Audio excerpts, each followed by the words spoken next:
have to get a shoe that this can fit into, yeah, plus his foot. That's for him to start walking, or? Well, Yeah, a little bit. It's to keep my toe from dragging. Okay. Put it back. Okay, so So how's your motor response with your legs or something? I need you to pick that thing up right there. You need help with anything? Yeah, my right arm is paralyzed. Oh, it is? Okay. Yeah, so I can't pick up that white thing. It's about to fall on the ground. Oh, okay. There you go. Oh, wow, okay. All right. You can't move your arm at all? Or no. Okay. So this has to go in this pocket. Is there the... okay, let's see this. And of course I put the tie mic in there, so... Yeah. And so what I have to do is... Is it going... Wait, let's see if it's going. Yeah, you gotta... Because I have... Your right arm is paralyzed and my left arm is not usable because it's busy. Let's see. So hopefully, There we go. There we go. All right. Okay. So and also I need to get my breath. Yeah. All right. So did you notice that you could maybe I can do this. slowly recover? Or you, Yeah. So I can raise my... I can bend it up Yeah. like this. And I can wiggle my finger. Right there. See it? Go ahead, try to pinch if you can. Okay. So you can still move a little bit. A little bit. Yeah. Yeah. And they said you're So, going to yeah. recover completely? No. No. They said I will never recover 100%. Okay. But maybe I can get 95 or maybe 50. It's up to me. Okay. So So you got to do some work. You have to... So we're going to get to 100%. This is my plan. So anyway, I can drag my foot behind me, Okay. you know. So I got to keep myself centered, and I got to keep this knee hyperextended so it doesn't... Because if I lift it up, it kind of flops around. Okay. You know, I can hold my knee up like that, but see, it's just like that, you know. So that's like what happens. Which that's the first time I've fallen. Thank God the chair's right there. But see, that's how easy it could happen. You know? Yeah. But if I just stand up and then hold on to this and keep my knee hyperextended, then I should be good, you know? But, you know, I would just take a step forward, keep that hyperextended, step forward, and then I'll take a step back. Mm-hmm. And then to lower myself, I'm not allowed to plop down. I have to rest down slowly and lower myself and not let myself fall into the seat. Like that. Okay. You know what I mean? Because that creates more core strength. Oh, so it's to work your core. Yeah, I gotta work my They core. don't say don't plop because that might hurt you or anything. No, It's they just say you just- gotta work your core. And then you wanna you wanna do shrugs so that you keep the muscles keeping your, you know, because your shoulder could just fall out of socket. Okay. It's got gravity pulling on it all day. So Can gotta, you like- feel the arm at all, or? Yeah, you can feel it fine. Okay. Like if you poured warm water, cold water, tepid water, touched it, scratched it, you can feel everything. Okay. You know? Your muscles just don't respond. Like your tendons, and nothing happens. So you have to like I couldn't do this before with this foot. See how this one goes like this? Yeah. Right? I can do that a little bit with this now, which I couldn't move it yesterday at all. So there is some progress already. A little bit. I couldn't move my arm or fingers at all for the last 3 days. So can you let I'm us making know progress. what happened to you? So you had a stroke. Right. So that happened last week? Sunday, or- Easter Sunday, 2024. Which is... A week ago today. Like 10 days ago? Or- It was literally, I got to the hospital at 8 o'clock. So I got here 1 week minus 1 hour ago, you know? Yeah. And he had a clot on the left side of his brain, Okay. and they were able to give him what they call a clot buster. A clot buster. Clot Oh, okay. buster. To thin down the Well, blood? yeah. Thin the blood. Because he got here basically in the nick of time, Uh-huh. that they would still give a clot buster in that, so that broke up the clot. So he he came at the right time because I mean, had it been- another 30 minutes, I'd probably be paralyzed for life and just like, "Duh."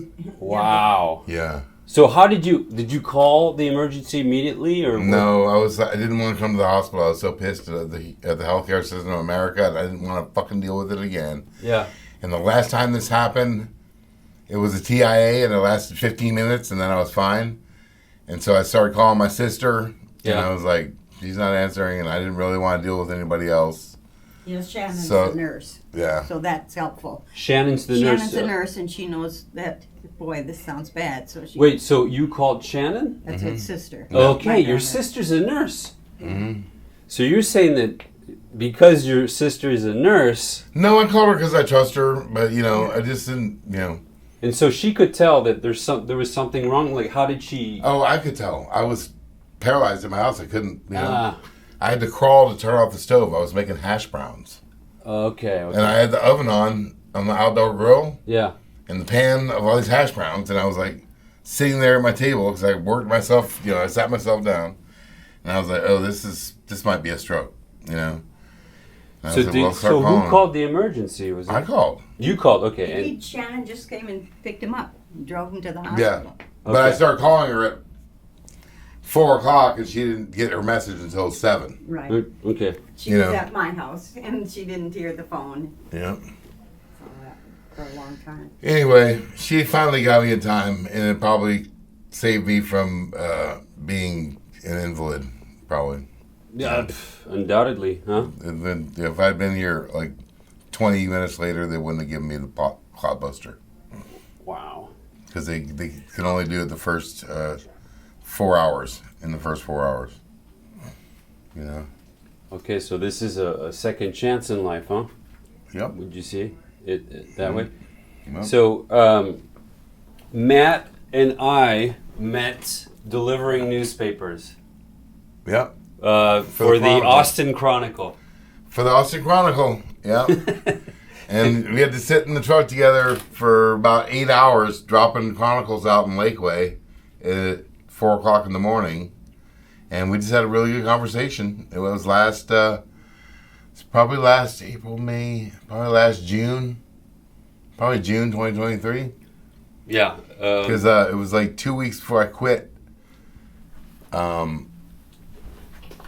Right before Viva Big Bend. So I quit my job at the Chronicle after like 7 years, 6 or 7 years.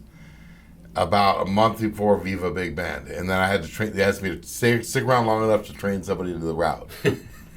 So, yeah, so you had your big van, Yeah. your dog.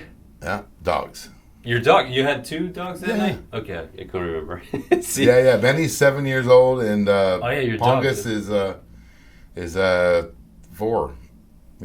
4.5. So I hop in your van, and we have 2,500 newspapers in the back of your van. Yeah, something like that. A lot. Yeah. And we had to go to 57 locations. Probably more than that. Yeah. 65. And that's when we 70. talked, and then I realized that Matt was working for a company that he created called Meshed Up Productions, and that you had been the sound engineer, sound guy for Hole in the Wall for 30 years. No, close. 10 years, sorry. I on and off for like 10 years. I did work there helping with booking, doing almost all the sound for 3 years from like 2000 to 2003, but it was like probably closer to halfway through 2000 or wait. Might have been 2001 to 2003. Not to mention, he played there as a musician Yeah. earlier Oh days. yeah, I did that in my band, but there's He doesn't like to talk about that. He's quite a musician. No, we played there for a while. What would you play? Would you play a guitar We had a or good band sing? called the Meshbanes. The Meshbanes. Yeah. Okay. Yeah, his It brother was a Fitz- 3-piece. His brother Fitz plays in a band now too. His brother? His brother Fitz plays in a Okay. band called. It's called The Dog Beach Rebels. Dog Beach Rebels, because it's the guys there are. And he's got another one called Pyro Monkey. Yeah, but the Dog Beach Rebels is from Barton Springs.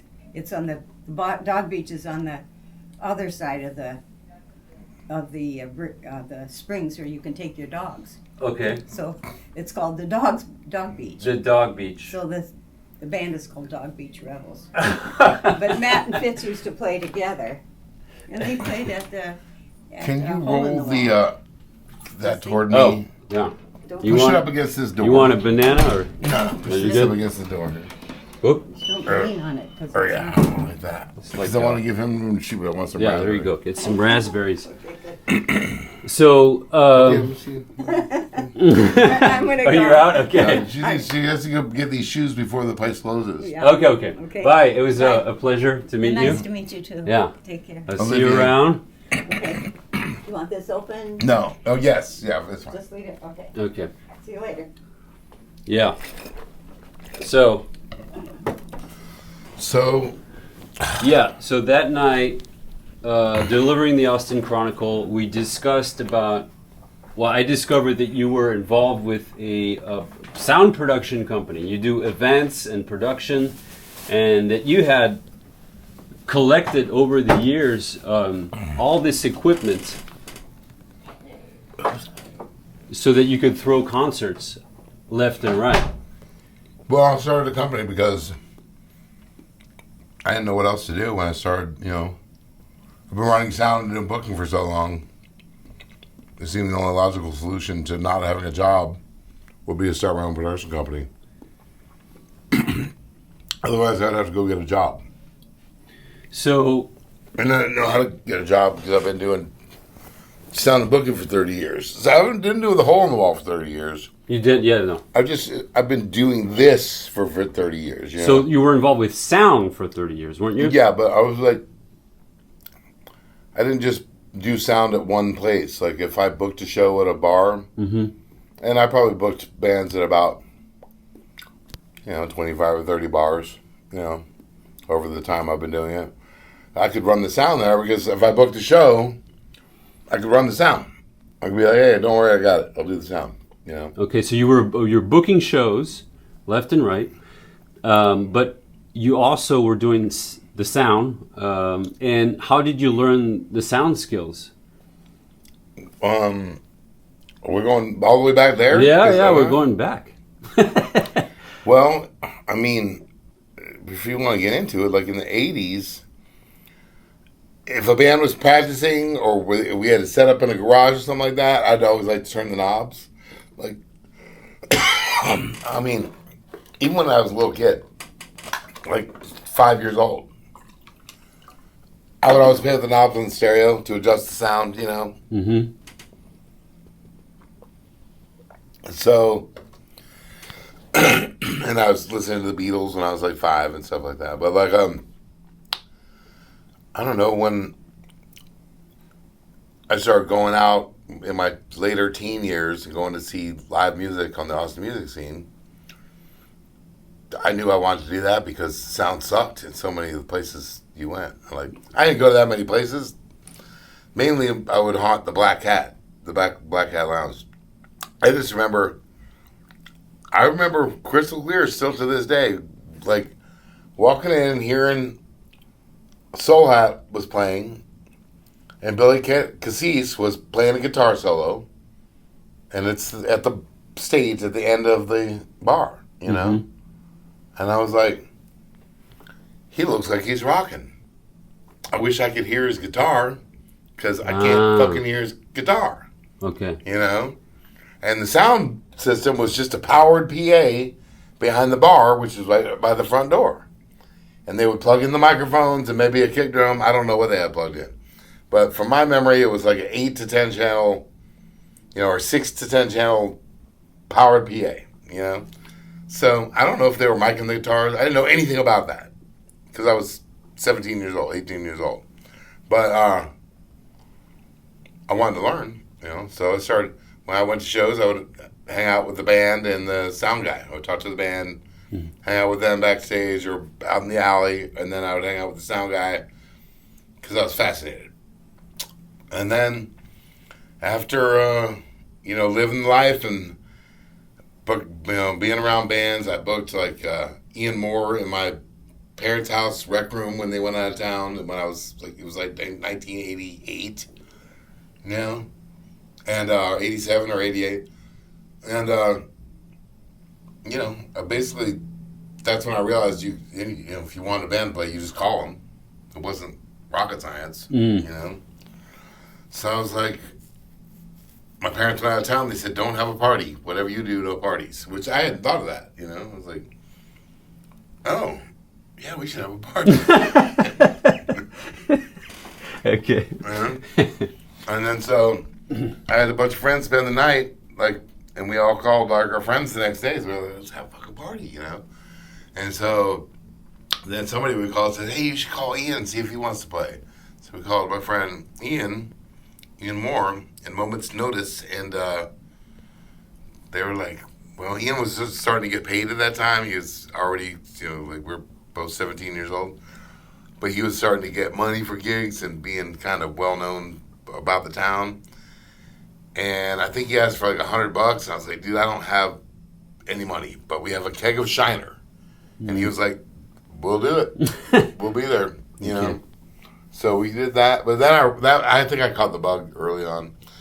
But then by the time I was like, you know, 21, and I've been waiting tables and drinking and partying and going to shows, you know, for 3 years, I decided to join the Navy. I was like, well, I need to get some discipline and learn how to work on electronics so I could work on running sound when I get out, you know. So you knew already. I knew I wanted to run sound when I got out. I knew I needed to study in a field in the Navy that allowed me to work on PA systems. Wow. So I got a job working on the ships, intercoms, PA systems, video systems, alarm systems, and navigation systems, called an interior communications electrician. So I was in charge of the ship's PA and all the speakers on it and all the video things and videography equipment and AV stuff and sound-powered phones and intercom boxes and just everything, you know. And so I learned how to do all that. Then when I got out of the Navy in 94, you know, I just went around and started going to shows again. You know, I got a job working for a high-end security alarm installation company that did like custom card access and fiber optic cable camera installations for like 3M and Abbott Labs and Motorola and rich people's houses out in Lakeway. I did Dan Rather's house and who's the coach? Tom Landry, Coach Tom Landry of the Dallas Cowboys. You know, like people, like high profile people that live out in rich neighborhoods. And I'd fix their alarm systems and go do stuff at the 3M plant and fix, you know, install. We did the backyard in the Austin Music Hall in La Zona Rosa, did all the alarm systems for them, and the LBJ library. Just me and like a couple other dudes, you know. We would go into the LBJ library and get full access to the whole place, all the way up to LBJ's suite, you know, all the way down to the basement. Put all the alarm systems in for all the display cases and all the cameras. We did a lot, man. But like, at the same time, I was going out and seeing shows every night, and I decided I wanted to book bands, so I got a day planner, and this is about 1995. And I went to Office Depot, bought one of those day planners. It's like a leather-bound thing with the schedule and all the shit new. And I went around for about 6 months and got phone numbers of bands when I saw a good band. I saw I probably saw hundreds of shows, but I got phone numbers of about 60 bands, right, over about 6 months. Mm-hmm. And then I went to Emos and Flamingo and Black Cat and Liberty Lunch and Steamboat and, you know, the Mercury and just everywhere, which all the main bars, a dozen of them or so, and you know, and Red Eyed Fly, Room 710, the Caucus Club, which later became the Mohawk, just any place you could name that had decent shows. And then one of them, the Red Eye Fly, let me book a show there. And then I was off and running. You know, I booked 12 bands on my first show. And I had them all learn 3 one-hit wonder songs, and I provided the sound and the backline. So I had 14 bands. And I knew that's what I was going to do with the rest of my life. And then when I started doing that, I mean, it was like an almost sold out show, my very first one. So exciting, the outcome. Yeah, because all the bands knew me because I had all their phone numbers. I was going to all the shows, and I was selling weed to all these bands and stuff. But I wasn't selling weed so much at the time because I was making like almost $15 an hour. I had a company van, a 401k plan. Yeah. And I worked at this high-end alarm company, man, for like good money. And I would work from like 8:30 a.m. to about 3 p.m. every day and take the van home, and I had a gas card, insurance, and everything, you know. And that was really good money in 1995.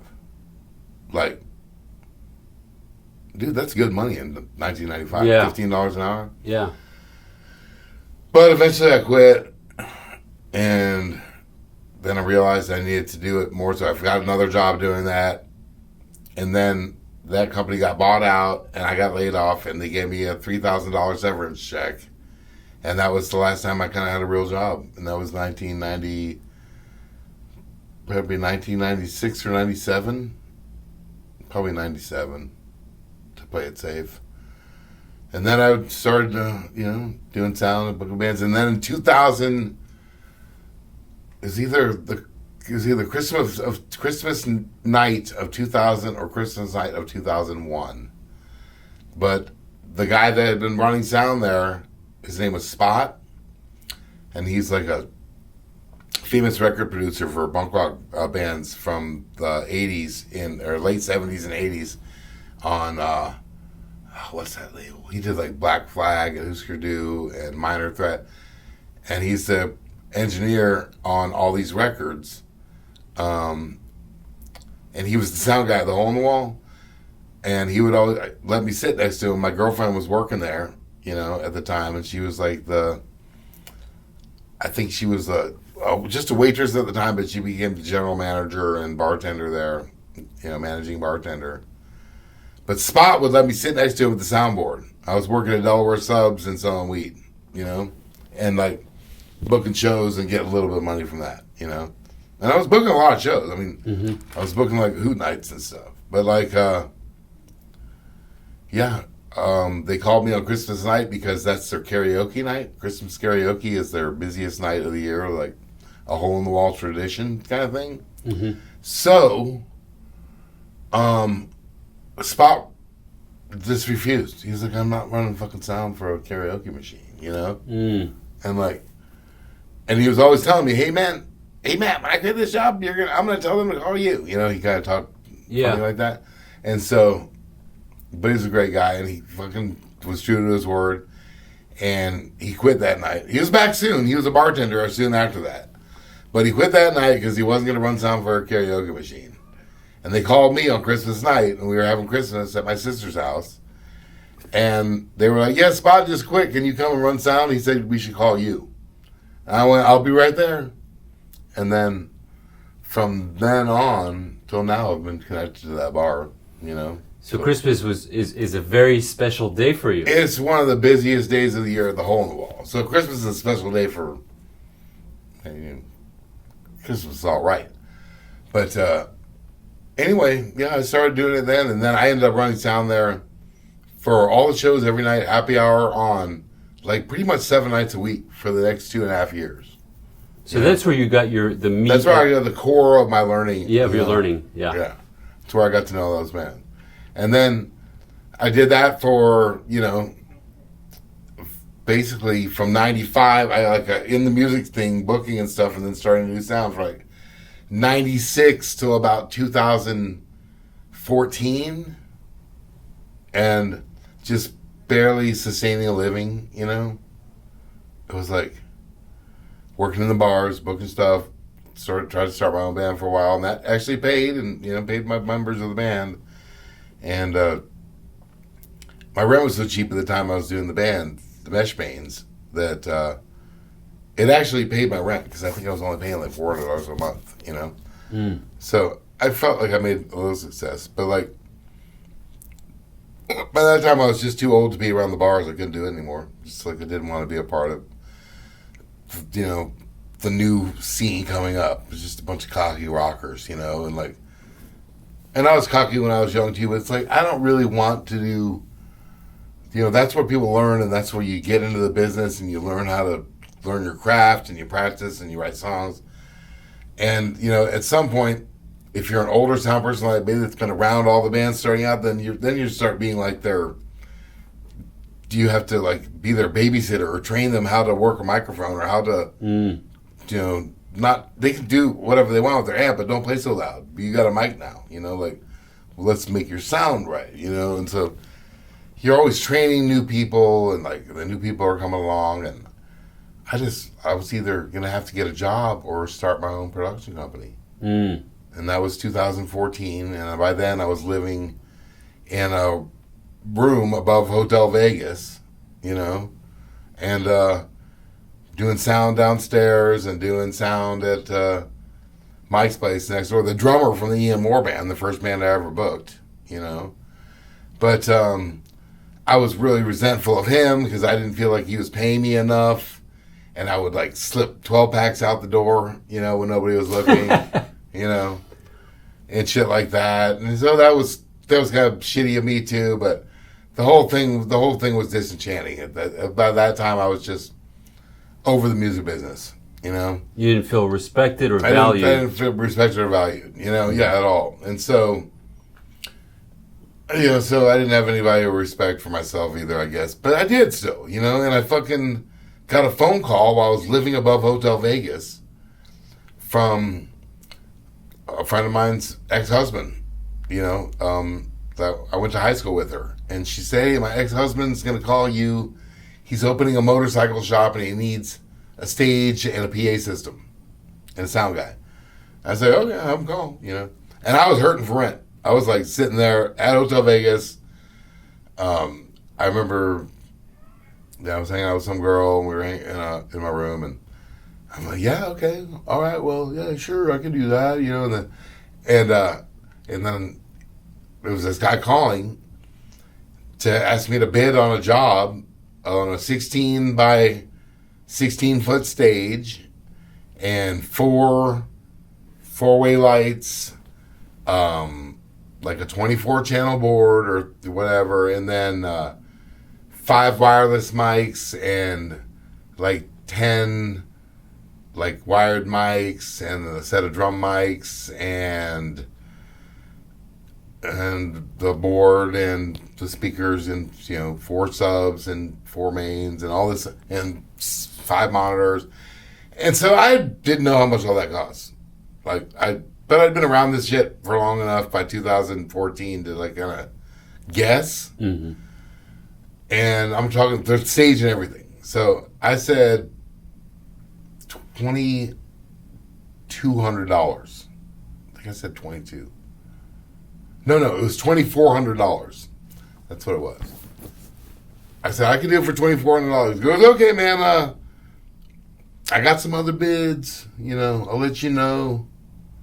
I'll call you back. I said okay, and then I hung up the phone. I was like, shit. And I don't remember what girl it was, but we were talking. I was like, who was that? I said, some guy wants me to do a show, and I need to make some money, you know. And so hopefully I bid the right price, you know. And so he calls me back a couple hours later and says, hey, man, all right, so you got the bid, you know. And so I'll see you, and I'll go ahead and let's meet up tomorrow, and I'll give you $1,000 in advance so you have spending money to get the supplies you need or whatever, and then I'll give you the other $1,200 at the show, you know. Or maybe it was $1,200. Yeah, I think I did $2,200. But I asked him what the other price. I said, hey, is it cool if I ask you what the competition was asking? He goes, yeah, everybody else came in around $2,400, $2,500, you know, so I was in the neighborhood, right? Wow. You know? And so then I called a friend of mine that I've always been really good at getting contacts from everybody and like writing down who they are and what they do and maintaining a strong contact list of everybody in the industry. So I had this guy's number, French Smith, who his family has provided stages for Austin's events for 50 years, you know. And I don't know if he remembered me at the time, but whether or not he did, I said, well, I don't know if you remember me. I'm in the industry too. Do you do industry discounts for a stage? Because I need a stage, 16 by 20 or whatever it was. And he goes, yeah, we do that, yeah. So he gave me a discount on the stage. And then I always had an account of Rock and Roll Rentals, so I went and rented the rest of the stuff. And it cost me like $1,200 to get the stage and all the gear. And I borrowed the van from my parents. And I went and loaded all the stuff, set up the whole PA, set up the lights, ran sound for the show. It was this band called Dirty Worms, you know, and they're still around. And so, yeah, I did the show, and I made $1,000 in one day. And that was it. I was like, booking bands up until that day. And that day I was like, the sound guy always gets paid. Nobody showed up. There was nobody at the show. It was like a total, it sounded great, but he lost his ass on it. The motorcycle opening party or whatever. He lost his ass, and it wasn't my problem, you know, because I didn't book the band. I still got paid. The sound guy always gets paid. So that was a revelation for you? It was a light bulb moment. It was like the sound guy always gets paid became a mantra after that day. I was like, this is what I'm going to do. I'm going to start my own production company, and I'm going to figure out how I can make $1,000 a day without leaving the house. Like, I want to have a PA company, so I'm going to have more than one PA, you know, and I want to make $1,000 a day, get a team together, and this is what I'm doing. This is my, there I go, you know. So that's what I've been doing ever since. So that's why in 2016, I got called by Paul Miner to go out to Viva Big Bend, right? Viva Big Bend. I have to enunciate my words for my therapist because that's going to make my neuron connections It's pretty good so far. So, anyway, Paul Miner and I both worked at the Hole in the Wall. And I did some booking there, but he did a lot of booking there, and Debbie did the rest. Debbie Rombach, right? Mm-hmm. And Jeff Smith, to some degree, did some too. I still stay in touch with all these people. So anyway, 2016, so fast forward from 2000 at the Hole in the Wall, Paul Miner's playing there on Sunday nights doing the Rock and Roll Free-for-All. And I'm booking bands, and he's booking bands, and all these people that play in bands were all getting their early musicians getting their first shows. And like, then in 2016, I had a PA system by then, you know, and I was working on getting the second one. And Paul said, I need you to come out to West Texas to help me. I run sound for this festival out there for 45 bands. And it's like 8 different venues in 4 different towns. And I need one more PA, and I need that PA to be the day show PA for a Friday venue in Marathon and a Saturday venue in Fort Davis. And then I need you to supervise all of the other shows that night and make sure they start on time and everybody's well equipped and has enough microphones and all that. And you'll kind of be my right-hand man overseeing the festival. Well, when I got out there, it was all the bands I used to do sound for and book at the Hole in the Wall in 2000. Like, literally, I was pretty goddamn good friends with about 42 out of the 45 bands out there, right? And, like, they were all like, Meshbane, come on out, do sound. We need more help out here. And so Paul was looking to get out of doing it in the next couple of years, and I was looking to get into it. And at the end of that 4-day festival in 2016, the founder of the festival, Stuart Ramser, offered me the job of taking over the whole festival. And I was like, I mean, I would do it. I'd say yes right now. But I'm a guy with a friend and a PA. You know? Yeah. And I said, don't get me wrong, I would love to do it. But we just had a very successful festival and everything went really well. And we're all happy and we're all high. I want you to call me in 6 months, and then I'll know if you're serious. So I think that was a good decision at the time. It was hard to restrain myself from saying yes. But really, I mean, I had to know if he was serious. And he called me back 6 months later on January 2nd. He said, hey, man, do you remember me? I'm the guy in West Texas. I was like, dude, yeah, of course I remember you. Yeah. You're in my phone. I was hoping you would call. So I said, yeah, if I can be in charge of it and there's no other boss above me and I get to be in control of who, what person runs sound on all my stages and nobody's fucking with me, then I definitely want to do it, but it's going to take me a lot of money and a lot of time to buy all that equipment and get a team together. And we started in 2017 and I got a guy to bring some PAs, and I'd pay him, money. And like little by little, I started buying stuff and building my team. And then by 2019, we had pretty much, I got the people, but renting most of the year. And we had to skip 2020. And by 2022, I officially was running the whole fucking festival. And it became 5 towns, 65 bands, and like 12 venues, But everybody that goes out there with me has done it at least 4 times now. Well, all my main guys, and then nobody has done that festival with me less than 2 times. So we have a whole crew of the same people that I started with, and starting in 2016 with Gary Delgado. We got the same crew. That's the whole point of the Meshed Up Productions. It's like, get the A team, keep the A team, man. And so now there's nobody that's been here less than 2 years, 2 or 3 years now, and Gary's been with me since 2016, so 8 years or maybe 9 now. I don't know.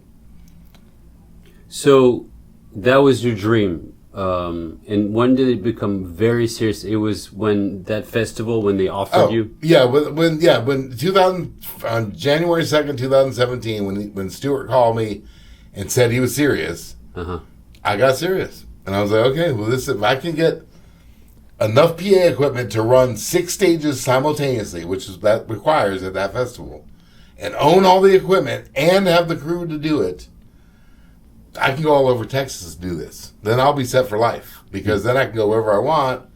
We can do our own shows or whatever, So I was like, I've been 100% like tunnel vision focused on that goal for still since 2017, January 2nd, 2017, And like, we're almost over the finish line.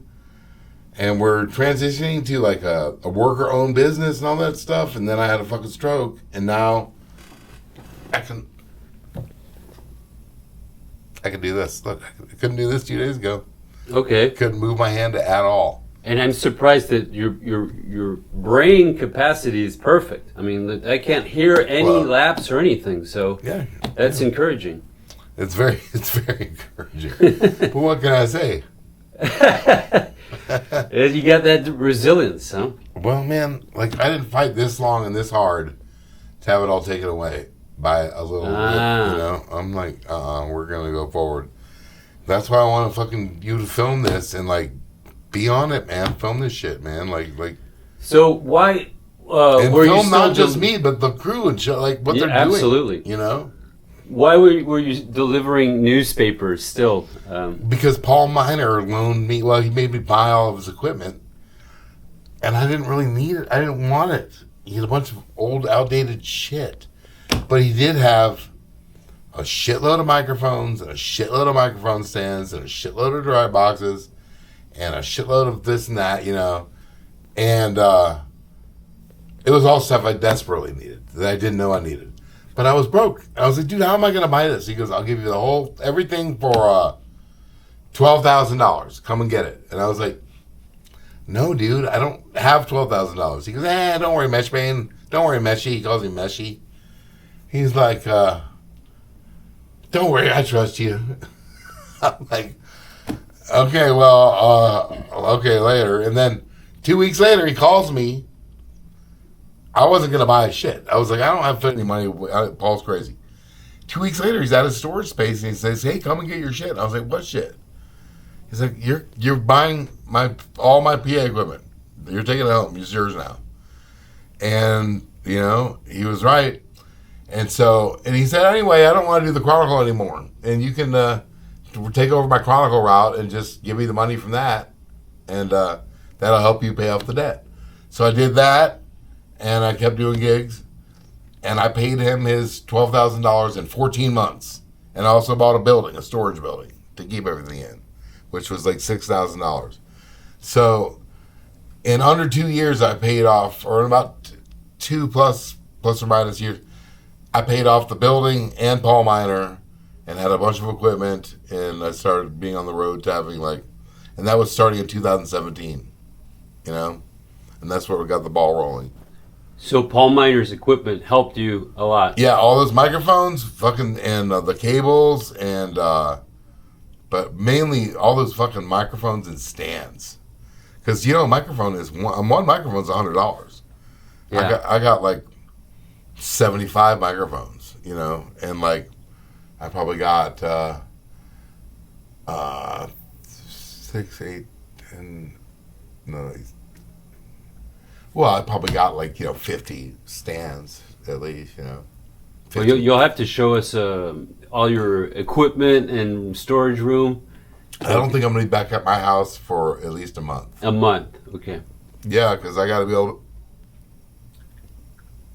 to... Hey, we're in for the long run. You know, this is we're going to film for the long run. I got to be able to squeeze. Well, that's cool. I think you pretty much summed it up. That's a start, you know. I've got a lot of stories, but I mean, you probably need a fucking tripod so you can move around. Yeah. I mean, yeah, I was hoping to get you out there to Conroe. We just did a festival in Conroe. You know about that. For those of you that don't know. So Stuart started the Viva Big Band Music Festival in 2012 with roughly 30 bands and a bunch of venues in Alpine and Marfa, right? And then Paul Miner helped him. Paul Miner was owner of a place out there in Marfa called Padres with my friend David Beebe, and Will Tanner was part owner. He owns the Hole in the Wall, you know. So, you know, I got involved in 2016, like I said. So Stuart was a editor and producer of Texas Music Magazine, Austin Music Monthly, and Austin Monthly Magazine, right? And he'd been doing it for 30 years, and he's been in the business for years. And he's a really talented, hardworking individual who had gone out to Alpine in, you know, the late 2010 or so, and liked it and got on the Visit Alpine board or the city council or something like that, and bought a house out there and decided he wanted to start a festival out there, you know. And so he did, and it was a successful festival. And then I started working for him in 2017, and I came out there, and I got, you know, my friend Dave Sims had a couple PAs, and I had a PA, and then a couple of the bars had PAs in them that we could borrow, you know, and I just wanted to supply all the sound guys. And I kind of did a few, didn't take it all over yet, you know. And then every year I would tell Stuart, it's going to cost you more money, but I'm going to have more stuff, and it's going to be, you know, so you're not paying other people. But as long as I was in charge of who was going to be running sound on that stage, because my name was on that shit, now, you know. So, anyway, yeah, Dave Sims, great sound guy, and has his own company and all that stuff too. So he was able to get me a couple PAs. It was so long ago now, I don't really remember. But what happened is it was another success that year, and Stuart said, well, I want to start one at Bastrop this year. And he did. And he goes, I want you to run sound for it. So we did the same thing, and it was 5 venues, and I had 4 guys and me, you know. And I rented the stuff that I didn't have, but I had all the microphones and I had all the cables and all the mic stands, and that's fucking key, man. Like, that's the tedious stuff that you don't want to have to rent. You need to own that stuff, you know, because that'll kill you on costs. Because even if a rental on one microphone is $10, if you have to get 60 of them, you know, it's just it starts to tumble out of control.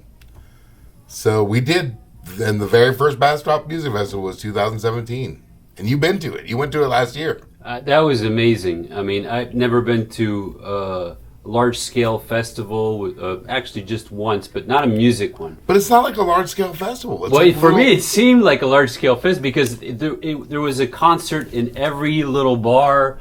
So you would walk down the street, and then there was another concert. And so all your sound guys were spread throughout the city. Yeah. And concerts would go on and on. So one group, one band after another.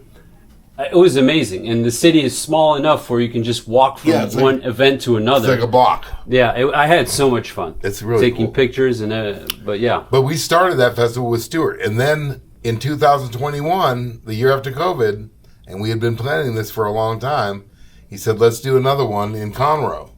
And so now we're doing Conroe, Texas with 45 bands, and this year I think it was 8 or 9 venues. See, the thing is, all I need is like 5 or 6 PAs. As long as there's only 5 shows going on simultaneously, or 5 or 6 shows, then we have, in the daytime, we can take a PA down and bring it somewhere and then bring it back or whatever. I mean, it's helpful to have more equipment than you need, which is, we always bring more than we need, you know. And you are getting more equipment. We're getting more equipment. Yeah. You know, but like one speaker is $1,500. Just one speaker. It takes 12 speakers to do a PA system, you know. That's for one band. And you have to have how 5 many monitors, bands? you have to have 2 subs, and you have to have 4 mains. So what is that? 5, let's see, 5, 2, that's 7, and 4 mains, so 11 speakers. And, so it takes 11, you know, it takes a bunch of speakers. And one speaker on the main, and you need 4 tops, is like $1,500. So just for one PA system, it's costing me $6,000, you know. So I don't have any of those speakers right now. I have to buy, you know, $18,000 worth of speakers in the next 6 months or something, you know. But we bring money in, man. We're fucking, people hear about us. We do shows, you know. We got a band list. I put a short list up on the website that we're going to launch. And it's like 300 or 400 bands. They're like 300 bands. You've seen the list, right? Yeah. I would say, and that's a short list of bands that we work with, you know, like we do. And every time we go out and do a fest, it's like, oh, that band that we're doing sound for just won best band. Oh, that one just won best vocalist in Austin. That one just won, you know, Winston just got nominated for best sound guy in Austin. It was like, we're working with the best of the best, man. It's amazing, you know. Well, that's cool. So Matt is the sound guy for a bunch of big bands. No, I stopped running sound. I haven't run sound for a band since... Well, the sound boss. 2019, you know. I bought digital boards for my crew, and they let me off the board. So I just oversee things and try to figure out how to rock this company, you know. And yeah. It's hard. It's very, very, very hard. It's the hardest thing I've ever done. But we're getting almost there. Yeah. The stroke is going to have a setback, but... Hopefully you get to streamline everything, and which you're doing. You both know, I'm able to walk and talk and squeeze my hand, and yeah. I can already get to this jitter by myself and wipe my own ass. So... That's a start. It's a real good That's start. A start. It's a real good start, man. So... if we can keep doing that... Yeah. You know... So I think for the next video, we're going to show what he does, what he actually works on. And it's going to be interesting to see the contrast. Yeah, most people are out there in the field doing the show. Yeah, right now, how many bands, how many shows do you have running today? None.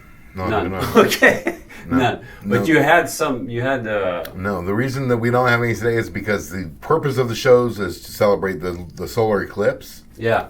And so they wanted to have the shows during the actual eclipse. Okay. So there's no shows going on today. So that's tomorrow. But since the solar eclipse is early in the day, all of these shows we're doing are camping shows, you know? Yeah. So people are getting out to their campsites this weekend, setting up camp, getting ready on Monday to wake up and see a band, and then it's solar eclipse. I don't know, whatever their schedule is. Yeah. So we're doing about 8 bands tomorrow in El Indio, Texas, which is on the border of Texas and Mexico. It's about a 4-hour drive, 4.5-hour drive from Austin, for like the Hickoids and Cunto's new band, Evan Cunto's new band. God damn it, what are they called? Man, I deal with so many bands. I'm sorry. But a bunch of friends of mine are playing at this thing on the border, like literally on the Rio Grande, where they're building a fucking wall through his property. You know what I mean? So there's like a construction zone of the border wall, of Trump's border wall. So there's that, and then Biden's too. Is there another? Fuck them both. What? Is there another area where you're having shows too? Yeah, then we're doing one in Lampasas, and that's on this private ranch about 15, 20 miles outside of Lampasas, which is north of Austin. And then we're doing one for Lauren, who's been running the Conroe Crossroads Music Festival for the last few years, or 2 years, since Stuart actually retired from Conroe and Bastrop, and now he only does Viva Big Bend. But she also works at this place called Spicewood Vineyards, and they hold concerts out there, and we've done sound for them at their vineyards in Spicewood. And so they're holding a concert at the High Cider Company in High, Texas, which is like, it's about an hour drive out 290 west, past 281, and then hop, skip, and a jump over to High, Texas, kind of halfway between Austin and Fredericksburg. Cool. Mm-hmm. And then she's going to have Mike and the Moon Pies there, and another band opening up, I think, tomorrow morning. And normally I would have a 2-person crew at all of these, but Steven is doing that one by himself, which is kind of amazing. So I don't usually let people work by themselves because it's too hard of a job to do by yourself, you know? Well, it's not, I did it by myself for the first, like, lots of shows. I've done lots of shows by myself, but now I don't do that anymore. And especially now that I can't lift anything, obviously. Yeah, but you got your guys now. Okay. So what's going on? There's the owner of Sagebrush. What's going on? He called me today. A really good friend of mine, and he's one of the real ones, because I've known a lot of people, you know. I would say there's 3 club owners that I'd really like. There's probably more, you know, but I don't know that well. But the ones I know well that I trust and believe in are Will Tanner, Dennis O'Donnell, and Ramsey Midwood. And Will Tanner has the Hole in the Wall and a bunch of fingers and other pies.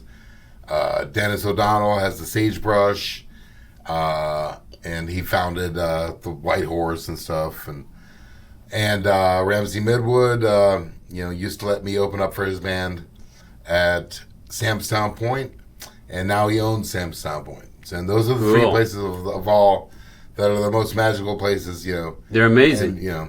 But I'd say, Sea Boys and Continental Club are old standards, and there's never going to be anything wrong with those places. But yeah, those 3 guys are the ones that they inspire me. And I used to think I wanted a bar, and thank God I don't have a bar. No way, man. You know. Yeah. It's just a hard job. It's rough, yeah. It's rough. And I'm glad I got out of it. This isn't hard. It's pretty hard too. You know, I haven't made a dime, and I've been doing this, since 2000, almost for over 10 years. Now 10 years. Yeah. But we didn't come up with the name Meshed Up Productions until 2016. You know. That's a cool name. Mm-hmm. Well, Matt, thank you. We'll have more videos in the future. Well, I'm trying to shake your head. Come on. All right. There you go. It's a start. There you go. You can pinch a little. Okay. Cool. Well, I'll keep filming. And good luck to everything. Man, let's keep doing it, man. Let's just keep You can Stay strong. Yeah. And just hang out. You should just have it on a tripod. Just have real world conversation in the room. Exactly. You know? So don't worry. I'll get better with the equipment as well. Yeah. Cool. Let me show a little bit about what's going on with this room. Yeah. Look at that view. Yeah. I was in the intensive care unit for the first 4 days, and I've been in this room for 3 days. Look at that beautiful view.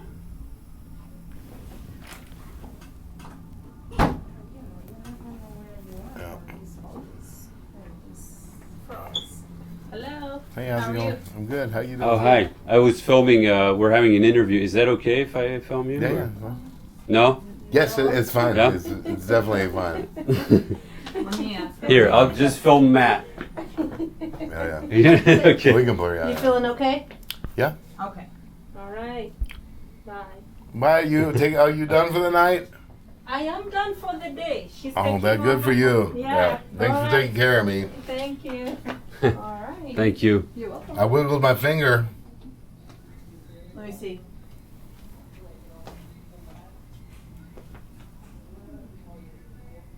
Good job. Yeah, it wasn't doing that for the last 3 days. I've been trying. Thank you. You're welcome. She's not a physical therapist, so she's not as honed in on it. But Yeah. I got a physical therapist and an occupational therapist. So. Anyway, You're in good hands. I've never had health insurance, right?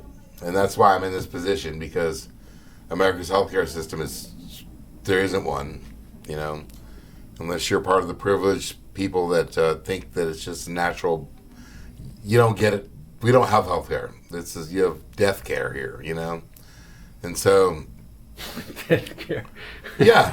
It's not profitable to be healthy. It's profitable to be kept alive. You know what I mean? And that's, you can look into it, but most people agree. So I never had insurance, and every time I thought I would make enough money to start having insurance, I would have to make another loan payment, or make another speaker payment, or fix the engine on a van, or replace the front end on another van, or like buy another van, and I was actually planning on going to try to work it out at the VA on Tuesday, because I was in the Navy and I got an honorable discharge, so I should be able to qualify for medical benefits. And I missed it by 2 days. I had a stroke on Saturday, or on Sunday. I was planning on going on Monday or Tuesday. Yeah, because I knew I was not feeling well. You know, I could feel a lot. I was exhausted all the time. So how are you feeling now? I feel good. Good? My blood pressure for the last 6 years has been something like 240 over 140 or something like that, you know? And that's near death levels for an extended period of time. Like, wow. Yeah. So I've always been the ticking time bomb. I've been like, it's going to get me, man. It's going to get me. But I was like, I just got to be strong, you know? And anyway, it was stupid. But, you know, I definitely haven't craved a cigarette at all. Zero, zip, since I got in here. And I'm not going to start smoking again. And, you know, I'd rather move on to the next chapter of my life and learn how to walk again. And exercise and eat healthy and sleep well, right? Mm-hmm. Drink some water. I'll drink water too. You still have your tea, your iced tea? Yeah, they can bring them. Yeah. All right, Matt. Well, thank you so much. Good luck with everything. So, Come on, Yeah. That's that's it. whatever. I'm not gonna shake it again. Oh, sorry. The handshaking. There you go. There we go. Yeah, because that'll be progress. It'll Yeah. start working, man. We'll get it to work. We'll get the fucking arm to work. Yeah. But you know, I don't know what it's gonna be. 6 months. Yeah. You know, Just whatever. keep the mind healthy and goals healthy. Yeah. Yeah. Goals, it's a challenge. Yeah. And stay in touch with all these contacts. They are. Yeah. They are. Great. All right, All right, cheers. guys. So this was Matt.